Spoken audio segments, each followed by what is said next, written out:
Chapter 1. Prologue. I knew I was doing wrong even before I did it. This time it was going to be different. I didn't ask. I didn't use a salvo of heat-seeking questions to see if the idea had wheels. I was being totally selfish. I didn't care. I just did. I paid for the holiday in full. It felt good to launder the money from Ned's scrap metal scam, booked the tickets and visas, transfers and hotels, exchanged money.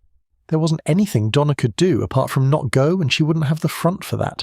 Maybe kicking and squealing, but Donna did like a holiday. We were going. It was to be my choice of destination.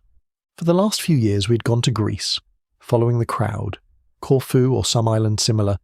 42 different islands we'd been to over the years, with a few repeats because Donna really liked the pool area, and they were all the same, always hot. Always the transfer from the airport was made by Spiros.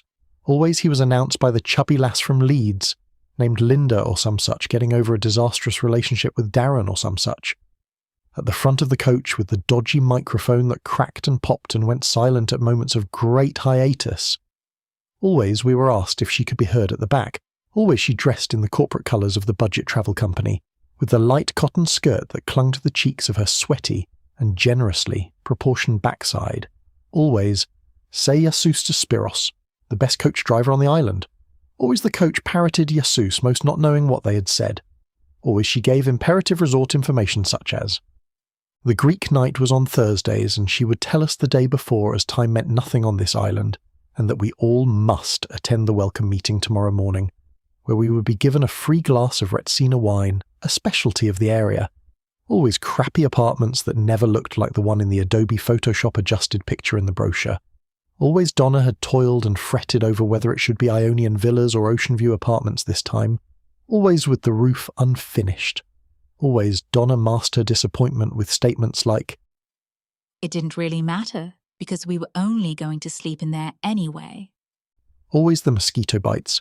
Always a small fortune spent on the first day of landing on inventive preventions, remedies or cures that never worked as well as stated on the garishly labelled packet of Mortine. Et al. Always Donna would get bitten on her right ankle, which would swell up to the point of becoming an attraction at the freak show. Roll up, come and see balloon-legged woman. Always she couldn't get off her sun lounger for 3 whole days. Always tavernas with a menu in Greek and English and French and German, managing to fill the page nicely with text and yet offer of only 5 or 6 actual dishes. Always bitter grapes hung from the vine that made the cheap and cheerful alfresco eatery unweatherproof to the unseasonal downpour and spoil-poor food. Always the waitresses were art students from Bolton or Manchester shagging their way around Europe. Always overpriced and undercooked food that took 3 hours between courses. Always long silences between she and I after we both had commented on how hot it had been today and how hot it might be tomorrow. Always you were requested, in pictures and 4 languages, to put your soiled toilet paper and other hygiene products in the bin beside bowl to fester for 2 days, because ineffectual Greek plumbers had used pipe diameters that were too small. Now the island was flooded with tourists and other hygiene products each and every summer. Always it was me who emptied the prejudicial bin because the maid had not, and Donna insisted that this was my job. Always I emptied the contents down the toilet and gave it an extra flush for luck and not to block near our rooms. Always Donna achieved a red tomato tan in the first couple of days endeavouring to catch up with people who were on their 2nd week and 3rd bottle of Pizbun. Always Donna would request that I peel the dead skin from her back in some weird and wonderful mating ritual. Always boredom drove me to hire an exorbitantly priced Fiat Uno, or similar piece of crap, to see something of the island. Always enjoying the danger of driving on the wrong side of the road and trying to keep the jaywalking donkey road kill to a minimum. Always Donna would insist that she take a photograph of me with the map spread on the bonnet, with the hazy blues hills and leggy pines pointing skyward in the background. Always scratching my head looking lost so Donna had photographic evidence to be used on our return on the in-law visit. Always with curled bread-tinned salmon sandwiches and slivers of cucumber and insipid tea soup. Always how she and her mother laughed at me with recounts of how similar the picture was of past holidays we had been on. Ian always got lost. Always that I was a complete incompetent. Always Donna would read the map. Always lost in goat country. Always with the tourist map made no sense with the highways marked, bore no relation to the potholed goat track we actually drove on. Always in the wrong direction from common sense and civilization. Always a helpful old woman standing with an immense bundle of sticks on her head at the side of the track, for no real reason or purpose or even inclination how she got there in the first place. Always dressed in black and not speaking a word of English, would try to help us out by pointing and jabbering away. Always it would be my fault because Donna was happy to be by the pool with her novel and white wine spritzer. Always we would argue and she would spend the next couple of days in a sulk. Always Donna would buy a trashy holiday reading novel at the airport. Always almost missing the last call for the arseholes in duty-free to pull their finger out. Always time spent cogitating the purchase from the many similar tomes to choose from. Always her choice was the same. Always the nurse would end up dating the doctor. Always tall, dark and handsome with an interesting background and deep azure blue pools for eyes. Always the nurse would cry when the doctor had to go to work in Africa. Always the nurse decides to follow him. Always they marry. Always to live happily ever after with the elephants and lions crossing the Serengeti, with glasses of dry white wine raised to the setting sun. Always the Greek night. Always the highlight of the holiday. Always would end with everyone in the room pissed as a fart on Retsina wine and dancing to Zorba the Greek and smashing plates. Always a donkey raucously brays in the dawn to inform you that it was 5 a.m. the next morning. Always the bowling ball in your head rolled from side to side to remind you that you would be better off varnishing a boat hull with Retsina. Well, this time it was going to be different. Chapter 2. Donna. I don't want to go to Greece again, I said, keeping my powder dry on the tickets that I had pushed to the back of the bill drawer.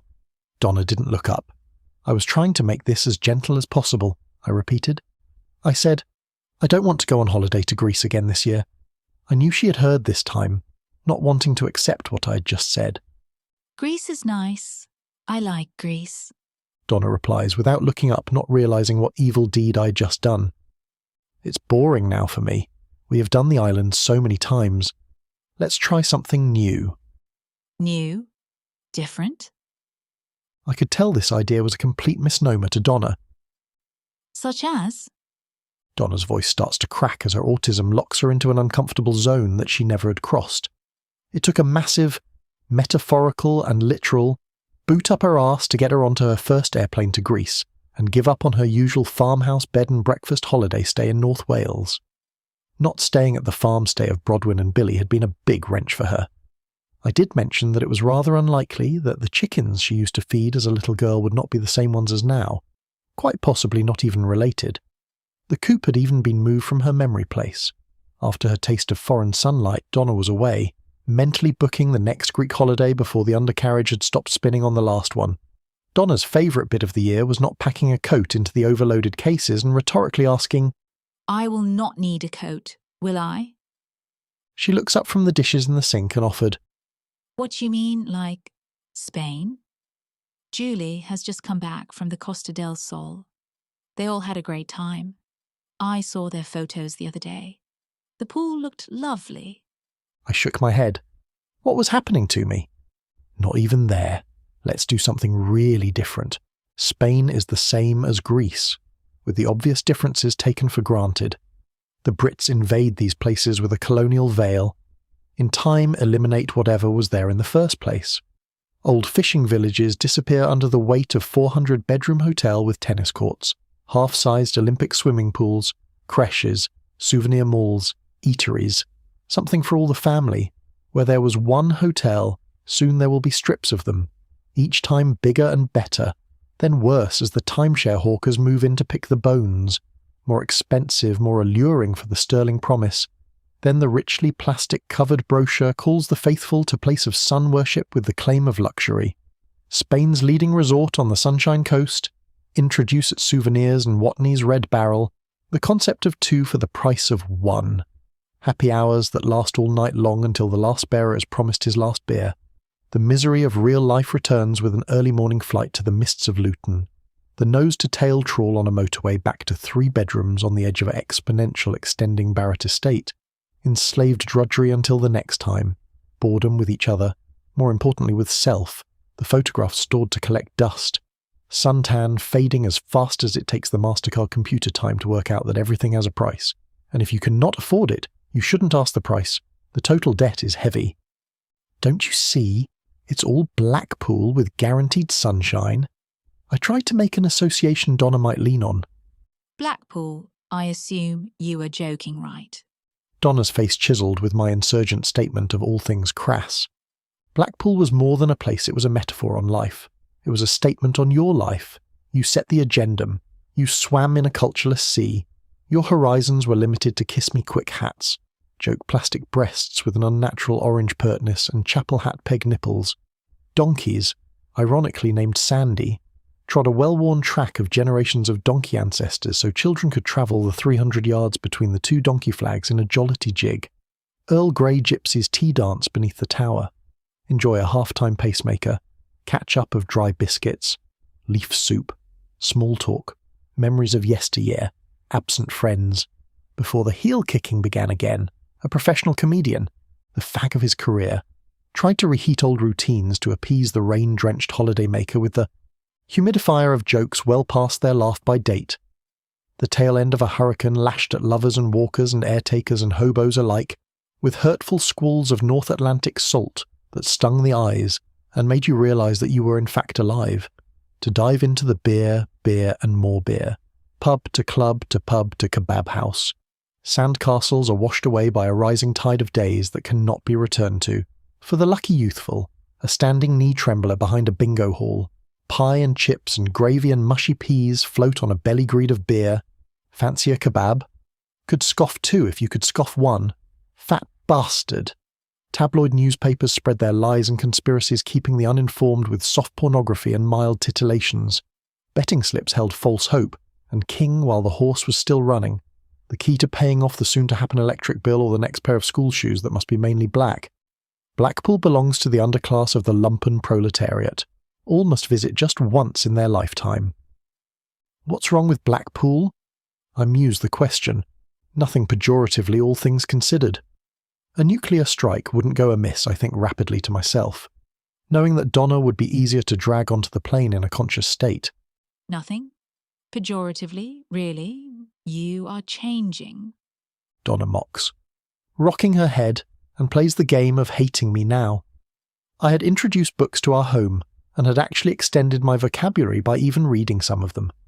I knew I was changing and that Donna wasn't. It wasn't supposed to be a problem or an issue. We still loved each other and had agreed this in principle. We were just going to be different as life changed us. But my grasping for a different life was becoming a wedge. Donna thought we were drifting apart. I didn't like to think of it drifting in the sense it was passive. Donna was a stationary rock, washed by many waves and slowly eroded. I was a message in a bottle and was due to be washed upon a foreign shore. So much for fucking metaphors. You never used to speak like that. What does pejoratively mean when it's at home? That bloody UO course is changing you into something I don't like anymore. Her words were wounding. Our relationship was floundering on the sandbanks of boredom and we were being pulled apart by the riptide. Okay, I'll go with this for a little while. So not Greece or Spain or Blackpool? Such as where then? She stops and stands looking at me with her wet hands on her widening hips, as her figure caught up with her age, knowing that this was not going to be good news. Donna drips soap suds onto the floor, not caring. Well, I thought we could try somewhere a little different, such as maybe Romania. I left the proposition hanging. Why would I want to go there? I am not spending my only 2 weeks of vacation this year in Romania. I can already picture us trapped for 8 hours on some suffocating, ancient train, or ruining the rental car on a potholed mountain road. You call it an adventure, but I don't find the grim, grey sprawl of communist concrete blocks relaxing, and I certainly don't want to spend my hard-earned savings fighting through suffocating crowds at Bran Castle just to see a tacky tourist trap. We deserve a real break, and this sounds like an absolute nightmare. What about all the great places? This will be an adventure. I see this is going to go all the way to a tooth and nail scrap between Donna and I.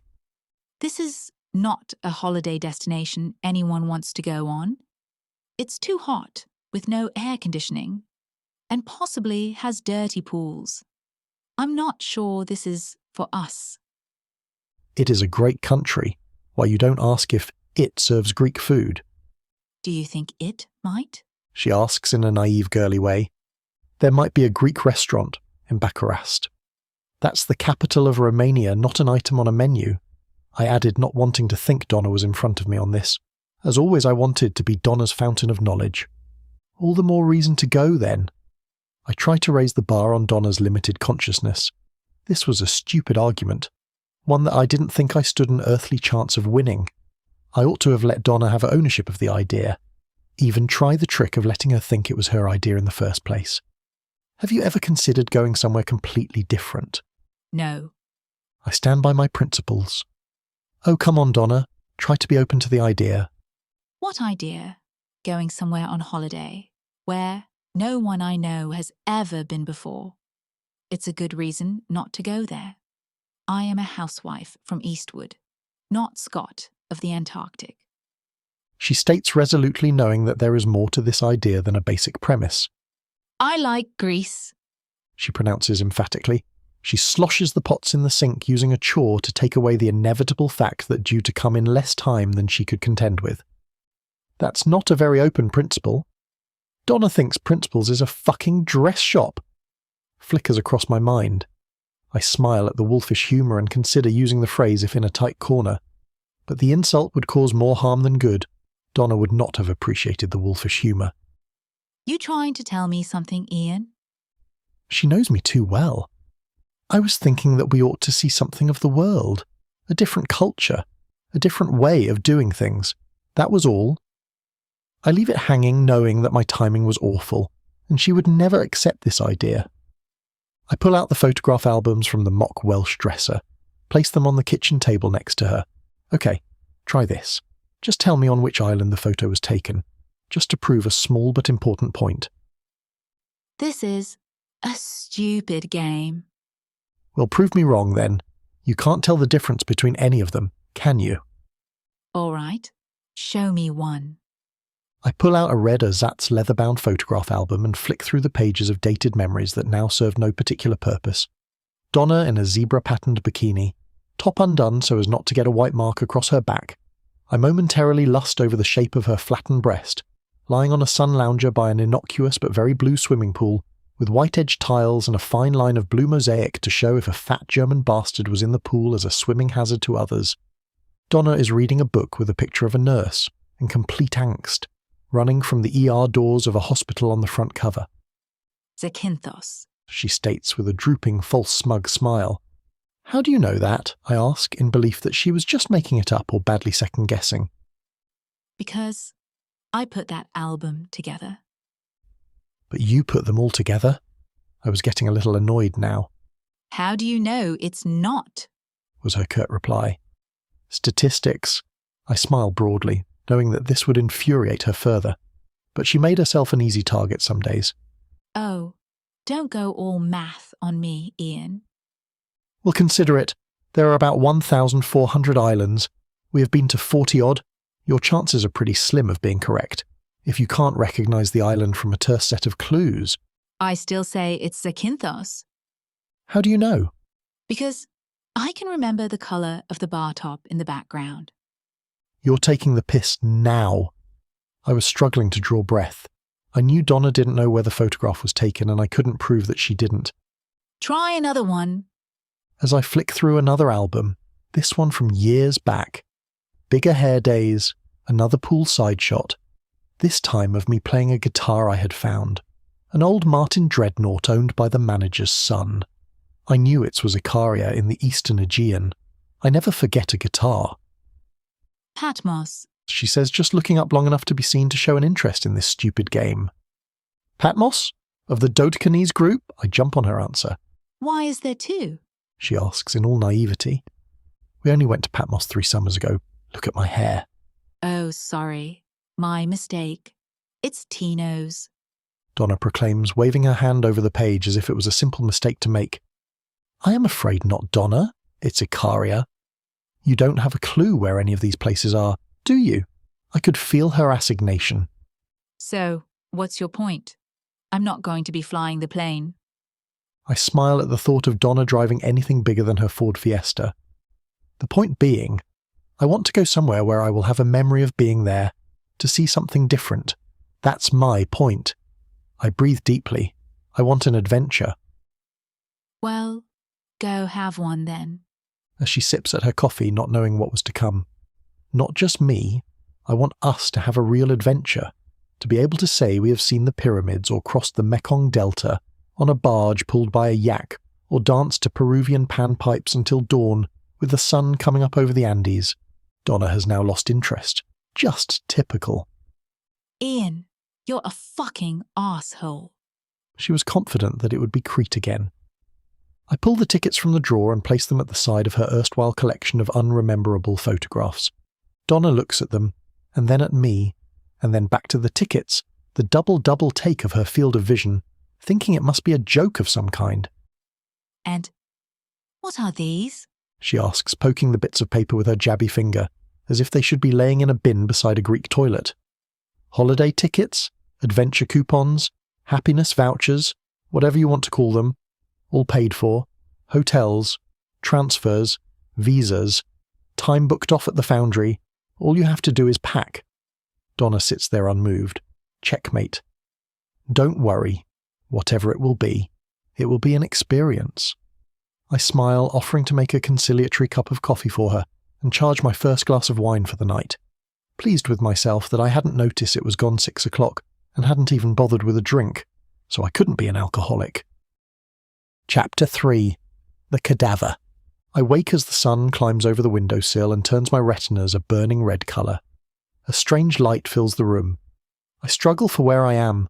The room is small, overfilled with brown furniture. It reminds me of my grandmother's back bedroom. Brown furniture, candlewick bedspread. On the opposite wall, a poorly painted landscape of extraordinary snow-capped mountains. Few natural shadows giving depth, in oils. It hangs at an ill-at-ease angle with its gilt frame evidence that rudimentary woodwork skills take some mastery to produce a well-fashioned butt joint. The chocolate paisley carpet gave the feel of impoverished luxury. I am lost in the time before good taste had been invented, a time when chintz and brown ruled the world. I ask myself if the dinosaurs died out because of embarrassment when visitors came to stay. The lump Donna had become softly snores away the best bit of the day. Fully awake now, I need to be up. Donna is a few hours away from this still. I dress quickly, checking the weather from the window, which looked out on the Carpathian mountain range. The near-distant meadows were straight from the sound of music. Further up the valley, the trees petered out. Raged edges of rock outcrops etched the sky with twisted forms and menace that held dark secrets. I was struck by the beauty of the framed scene. Nothing much like this in Eastwood. Worth coming for the view, I chuckle to myself as I check my watch and realise that I had not altered the time zone. Not sure what the correct time was, I closed the door with practised care so as not to wake the sleeping beauty. The hotel was basic in a stark Russian motif. The reception desk held a woman's head. I pass a locked cage in the corner by the concierge desk. Glancing in, old model TV sets. A washing machine that reminded me of one Grandma used to have. Large tins of peanuts. Cartons of chewing gum, 12 tin packs of Coca-Cola, bottles of Three Dimple whiskey shelved up for only freaks of nature or basketball players to reach, all for sale and for no apparent reason to me. As I approached the desk, I thought I saw the head move. A waxwork, maybe. Hair piled high and held in place with a vicious-looking steel comb. Makeup was caked on, cheeks rosy red in tight circles, doll-like. Eyes made larger life with the use of heavy mascara and light blue eyeshadow applied by childish hand. The head gave the impression of being startled in a curious Victorian showground vogue, bordering on Hammer House of Horror genre. I was captivated by the head. I could still hear my mother tell me, not to stare at people. It's rude. A phone rings somewhere. The head disappears. I am comforted that the head had a body and actually belonged. I make my exit. I hit the street. The glare of the sun blinds me after the dismal stark cave of the brown granite-polished lobby. Our hotel is on a main artery route to the central square. Left seems a more obvious direction than right. It mattered little in truth. Unlike anything in Northern Europe. No shop fronts, no window displays, no litter, no graffiti, no neon signs, no fast food joints, no sign of consumerism. The few cars that passed me were strikingly uncomfortable. I could not put my finger on why. A taxi pulls up at the side of the road in front of me and a family disembark. A woman is first out the cab, Her figure is stunning in her looks as she pulls a black leather case from the back seat of the car. A short cotton dress displays legs that seem to go for miles, and them stop in anti-climax, only a short distance from her knickers. Golden hair tumbled through the veil of yellow light and over her tanned shoulders and the easily removable straps of her gaily patterned dress. A deity, her curves were in perfect proportion. She carried supermodel looks. The sunlight played from behind her and silhouetted her perfect frame. A small boy climbed out the back of the car following the case. He catches me looking at his mummy, clings to her leg. I abruptly looked away from the vision of gorgeousness, uncomfortable with my interest in her mere female form. The woman was distorted from the status of sexual object to primary caregiver. I quickened my step, heading toward the natural epicenter of the town. The Gothic church guarded the far end of the square, its arched triptych offering layers of religious meaning far above the comprehension of the common man. Beside it stood a modern concrete sentinel. It was a building that improved only in ugliness from the church, a postmodern, post-heist monstrosity, casting an awkward, angled wart onto the skyline. I figured it housed a council office, or perhaps a military academy. My internal monologue shattered against the gathering of a large crowd off to my right. They were swarming around the solid oak doors of the church. Intrigued, I moved across the square to join them.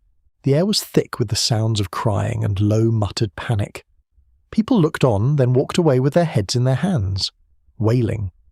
The crowd operated like a moving conveyor belt, drawing people in and spitting them out. Some hugged. Others stood entirely alone. Every single one of them was broken by whatever lay at the centre. Driven by a voyeuristic curiosity, I eased my way through the press of bodies to the front. I was met by complete, paralysing shock. I stood and stared, my mouth dropping open at the barbarism before me. I could not believe my eyes. The cadaver of a naked young woman had been laid out on a wooden butcher's block table. She was tall, blonde, and pale. Her dead eyes gazed open, staring blankly at the sky, while her loose arm hung over the edge, pointing directly toward hell. A sharp tan line cut across her wrist where a watch used to be. The entire image belonged in the Dark Ages. Yet, as horrific as it was, the people merely watched. They peeked, peeped, cried, and moved on. Nobody shouted for the perpetrators to be hunted down. Nobody demanded justice. They reacted the way people react to a bad car accident, as if a tragedy had occurred, but no crime had been committed. It felt accepted. It was commonly bad, but terribly ordinary. It smacked of a reality where this once beautiful woman had been stripped down to mere meat, turned into a public display for a reason I could not fathom. Dark fluid oozed from the cadaver, dripping down the wooden table leg and staining the centuries-old cobbles a deep, dirty brown. Uncontrolled. I puked hard and managed to splash the old woman in front with orange vomit that smelled so bad. She turned to me, in a furious holler of hollow words in a language I understood nothing. Apart from she was more concerned that she had a few splashes of my bile on her than a woman in her prime had been butchered in public and left on display for the summer flies to lay eggs in. I am still in a state of shock. My legs quiver and I feel hot and cold. All the time this woman is banging on about possible dry cleaning bills or something. I stand over her. Face is so close she can smell my vented spleen. I don't know what the fuck you're talking about, but understand this. Fuck off, and fuck off some more. I scream at the woman, push myself away from the crowd and their sick entertainment. Their anger turned on me, but I was away. My legs pick up speed as shouts and threats are thrown. I lose all coordination. I stumble forward. I bounce into people, off doorways. I puke more orange bile. I speed up more and lose more control. I trip. I fly. I fall, landing hard in the middle of the road. I hear the heavy metallic clopping sound first, turning to see the massive shadow of a cart horse bearing down on me, its giant shoes raining down around me, missing me by the thickness of my shirt sleeve. Each hoof was too close an encounter. A moment's grace was followed by the steel-banded wheels. I rolled tight, made myself into a hedgehog ball, hoping and praying that I would survive. Chapter 4. Mevco. My hands shook as I held the beer, cut and bleeding and sore. My new Levi's had a gaping hole across one knee. The greys of Red Street rash across my knee ached. Stones stuck into the bare flesh. I winced at the sight. The rip could be more of a metaphorical moral statement than a literal fashion statement. The beer was cold. I was alive. I thanked the big lad upstairs for large mercies. Too much death and near death for a morning stroll and for my liking. I push a wad of American notes from my wallet and push one of the notes, denomination unknown, across the bar in payment, not caring for the change. You American? The barman asks, his face as bright as a button looking at the pile of notes I push back into my wallet. No, sorry, not American. I am English, I offer. I look up after replacing the wallet and double-checking it was safe, as the barman nods his head towards me.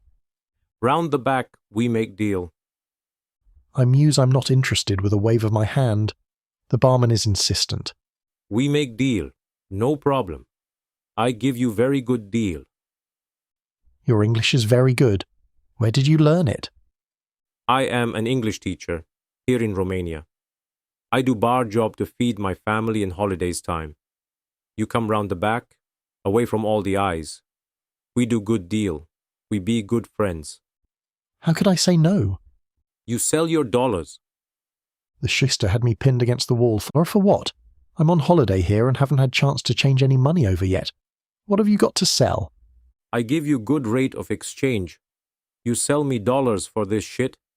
He pulled out an enormous wad of local currency and waves it in my face.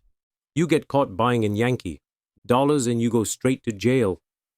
I had no idea. Not for the first time that morning my mouth hits the deck. I give good exchange rate. You sell me now. Everybody says you trust honest Mevko with your life. But if it's illegal to buy things in US, what do you want them for? I ask quizzically.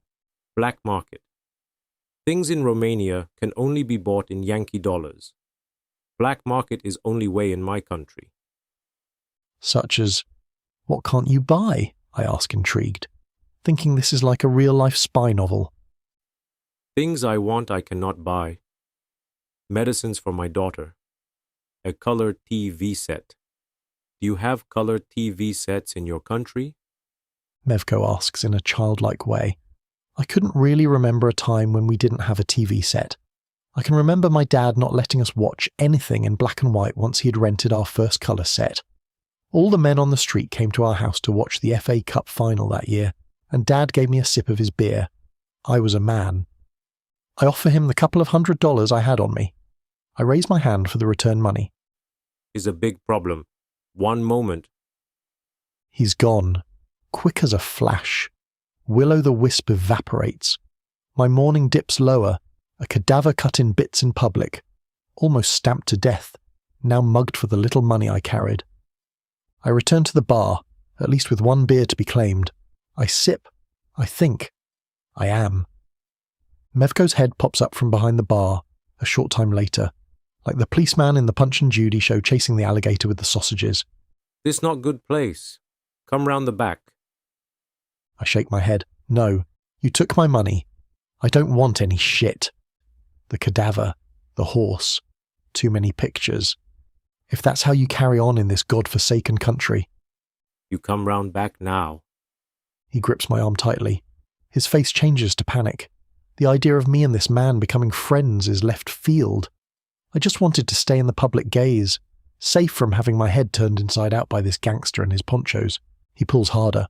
I'm close to fighting back. I consider I could have taken him. It was what was outside to greet me that frightened me. It's okay, Englander. You good man. He reassures me. My trust is gone. I just don't want any shit. Please, you keep the money if it... Here, Englander. Mevko shoves a package of newspaper the size of a small suitcase into my arms. You want to count? I look perplexed, undoing the fish and chips up a tight parcel. It's all there, my friend. I had get many friends help, get enough monies together. He explains. Wads of money tumble to the ground. He picks them up, fast stuffing them back into my arms.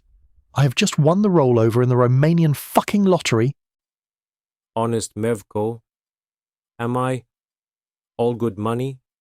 No funny ones. Next time you want change money, you come to Bank of Mevko.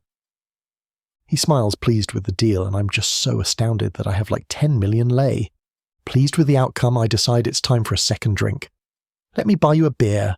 Mevko, we ought to celebrate our newfound wealth. 2 beers are placed on the countertop, full jugs, foaming cold, beautiful. I pull off a note from the top of the bundle. Mevko smiles and rings it through the till. He returns with a large pile of smaller denomination notes. 700, 800, 950 he counts. It makes no sense to me. 50 lei for 2 beers. It's like much less than a penny a litre. Thank you, my good man. I push a 1,000 lei note in his top pocket. Smiles all round. Mevko explains that all the cars are the same. Dacia, Renault 7s made on licence France. The only car on the roads was this model, a few different colours, but the exact same model, that there is a big problem with spare parts. People park their cars and on return find their engines missing. This explained why the guy sat next to me, who also enjoyed my company, my accent, my beer, had 2 wiper blades sticking out the top of his coat pocket. I tell him about the cadaver, and the mood changes suddenly. I get the feeling that I have instantly offended them. This is not for tourists' eyes. Be careful who you tell this to. Mevko sounds serious.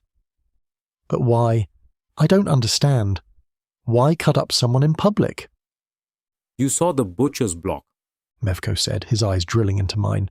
You saw the concrete sentinel block out the sun over the old quarter, and you thought you were looking at a crime. But to them, this is justice. The memory hit me with a fresh wave of nausea. I could still smell the copper tang of blood mixing with the sour stench of my own vomit on those centuries-old cobbles. I remembered the blonde woman's loose arm pointing like a broken compass towards the earth, and the absolute indifference of the old woman I had defiled with my sickness. They weren't mourning her, I whispered, the sickening truth finally snapping into focus. They were erasing her. This isn't just an execution of a life, it's the execution of her dignity. The state didn't just want her dead, they wanted to strip away every shred of her humanity. By dumping her naked on a butcher's block, the regime had successfully transformed a living person into state contraband, and this was to be a warning to others. The crowd wasn't crying out of fury. They weren't demanding justice. In their broken, compliant minds, it was not committing a murder. It was simply a stark warning to others who help people into the state. Exactly, Mevko muttered, taking a slow sip of his flat beer. Because she was an unregistered resident, Mevko explained, his tone disturbingly matter-of-fact. An illegal tourist or a smuggler. Her tan line showed she wore a foreign watch. By dissecting her public identity, the state anatomist was publicly erasing her reproductive and civic identity. It proves to the crowd that she leaves nothing behind. No legacy, no paperwork, no lineage. It's an eviction notice written in flesh. The wiper blade man, who had been sitting 3 stools down, suddenly slammed his glass onto the counter. The heavy glass shattered, spilling cheap lager across the laminate. His face was a mask of pure, concentrated rage, his fists trembling so hard the knuckles clicked. Without a word, he turned on his heel and stormed out into the night, the bell above the tavern door jingling mockingly. Why did he react like that, I asked, watching the door swing shut. Did he know her? Mevko leaned in closer, the smell of stale tobacco and fear rolling off him. The wiper blade man cleans the windscreens of the official vehicles parked under that concrete sentinel. He sees who they bring in through the basement doors. He didn't just know her. He's the one who smuggled her into the town limits. And now he knows they are looking for the man who gave her that watch. To him, I don't even know who he is. But he knows you now, Mevko hissed, grabbing me by the forearm with a grip like iron. Wiper blade man, his name is Stefan. He is a smuggler, not a martyr. He brought that blonde girl across the border. When he saw you at the front of the crowd, puking your guts out and making a scene, you drew the eyes of the prefecture guards right to his sector. And just now, you sat here asking questions loudly enough for the whole damn bar to hear. I pulled my arm back, panic finally overriding my shock. I was just trying to understand. Stefan doesn't care about your understanding. He cares about his survival. Mevko cut me off, his voice dropping to a terrifyingly flat register. Right now, Stefan is terrified that the prefecture will torture him to find out who the girl's foreign contact was. If he murders you and dumps your body in the alley behind that concrete sentinel tonight, It will prove his loyalty to the state. It tells them he's cleaning up the loose ends. Your shock made you a target, but your curiosity just made you his currency. A sudden heavy thud echoed from the dark alleyway directly behind the tavern's storeroom. The back door rattled violently against its deadbolt, followed by the distinct rhythmic scraping sound of rubber against metal, the unmistakable tool of Stefan's trade, being dragged deliberately along the corrugated iron walls. He didn't go home, Mevko whispered, extinguishing his lighter with a sharp snap. He's waiting for you to step outside. And in this town, nobody stops a man from clearing the trash. I didn't wait for Mevko to finish. I bolted through the tavern's side exit, bursting into the morning heat and onto the labyrinthine streets, my boots hammering frantically against the slick cobbles. Behind me, the heavy echoing footsteps of Stefan echoed through the air, the terrifying scrape of his metal tool ringing out against the brick walls close behind. My lungs burning and chest tight with panic, I threw myself around a final blind corner and slammed through the heavy wooden doors of my hotel lobby. I collapsed against the linoleum floor, gasping for air as the automatic locks clicked shut behind me. Safe for a minute, but the concrete sentinel loomed just outside. Stefan would be waiting. Did he know my room number? Chapter 5. Leaving. I stumbled back into the brown cave of the hotel lobby, the newspaper suitcase of millions of lei, which was heavy and ridiculous under my arm. My knee throbbed, a dull reminder of the cart horse's hooves, but the real ache was behind my eyes. The image of the blonde woman on the butcher's block and Mevko's cold, justified pride clung to my skin like greasy sweat. I pushed open the door to our grandmother-esque room. The candlewick bedspread was gone. In its place, the lump of Donna was finally stirring, blinking against the harsh Carpathian sunlight filtering past the poorly painted mountain landscape. Where have you been? She grumbled, her voice thick with sleep. And what's that? I changed some money, I said, my voice sounding paper thin even to me. I dumped the wads of cash onto the bed. They spilled over her legs like play money. Donna sat up, staring at the sheer volume of paper. Ian, what did you do? How much is this? It's enough to buy a car, apparently, or lose an engine. I walked to the window, looking back up at the ragged rock outcrops of the valley. The Sound of Music meadow didn't look beautiful anymore. It looked like a trap. We need to pack, Donna. We're leaving. Leaving? We just got here. She looked up, her face twisting into that familiar chiseled expression of stubborn defiance. Julie said Spain was lovely, but you had to have an adventure. I haven't even had a white wine spritzer yet. Down on the street a horn blared, the flat, tinny sound of a Dacia. I looked down and saw Mevko's friend, the man with the wiper blade sticking out of his coat, leaning against a concrete post, staring straight up at our window. Greece, I whispered, the word tasting like a lifeline. I'll take you back to Greece, Donna. 42 islands. We can see Spiros. Just please, get your coat. Donna looked at the money, then at my shaking hands, and for the first time in our marriage, she didn't argue. She just looked terrified. We threw our passports into my backpack and abandoned the rest of our luggage. The millions of lei I stuffed into the bedside drawer. I did not want to draw more attention to myself than was necessary. Going back out the front doors was suicide. We took the service stairs down to the basement kitchen, slipping past the shouting line of cooks, and burst out into the delivery alley at the rear of the building. The airport was 3 miles away, past the inner security checkpoints.